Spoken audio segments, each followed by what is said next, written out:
Guys, dirita sa mga makatingalahan. Dito tayo sa mga kamanghamanghang lugar, guys. Maraming magic dito, guys. Kaya let's go. Pasukin natin ito, guys. Ito ang yan, House of Illusions. Yan, guys, oh. Tingnan nyo dito pa lang sa bungad, guys, mga illusions na ating nakikita. Look at this again. How many prongs are there? Ilan ba ang prongs? Dalawa, tatlo. Yan, which yellow line is longer? Top or below? Magkaparehas lang daw sila, guys. Kaya sa bungad pa lang, guys, nakakain ganyan na talaga. Yan, oh. Kala mo dalawang bato yan, pero hindi. Ayan, lumulutang. Ako, guys, dito talaga nakakamangha ang mga bagay-bagay. Marami kang matutuklasan ng mga magic. Akala mo ay totoo, yun pala magic lang. Mga illusions nga lang, guys, optical illusions. Kaya let's go. Pasukin natin sandali, guys. Samahan niyo ako at ating tuklasin ang mga bagay-bagay na nasa loob. Kasi sandali lang ito, guys, maiksi lang ang video natin. Yung bahay nga pabaliktad, parang yung bahay sa Sagada rin, no? Nakita ko sa Sagada, guys, dalawang bahay doon ang nakita ko. Isa doon sa daanan at isa doon sa mismong Sagada na. Ayan, get tayo, guys. Pasok tayo sa loob.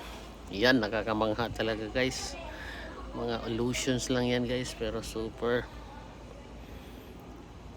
Yan. At ito, para kang hari dito pag nakaupo ka.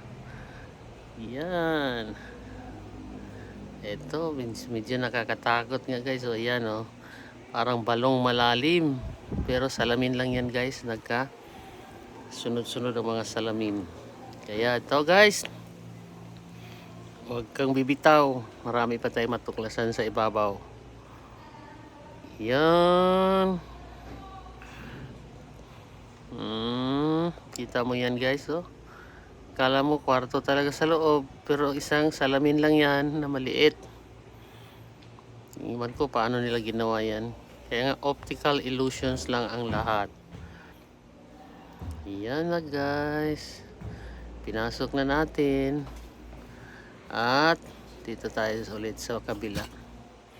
Akit tayo sa second floor. Marami tayong matuklasan, kaya part 1 lang ito, guys. Gagawa pa tayo ng part 2 na video kasi marami talaga dito, guys. Maliit lang ang building na ito, pero marami kang makikita. Danghan yun kaayo imong makita, guys, ng mga kamangha-mangha. Yung iba drawing lang. Yung iba naman talagang merong mga devices. Ayan, oh, yung tarsier na yan lumabas sa kanyang frame. Kaya tayo sa taas. Sa second floor, marami ka rin matuklasan, guys. Kaya sige, puntahan na natin.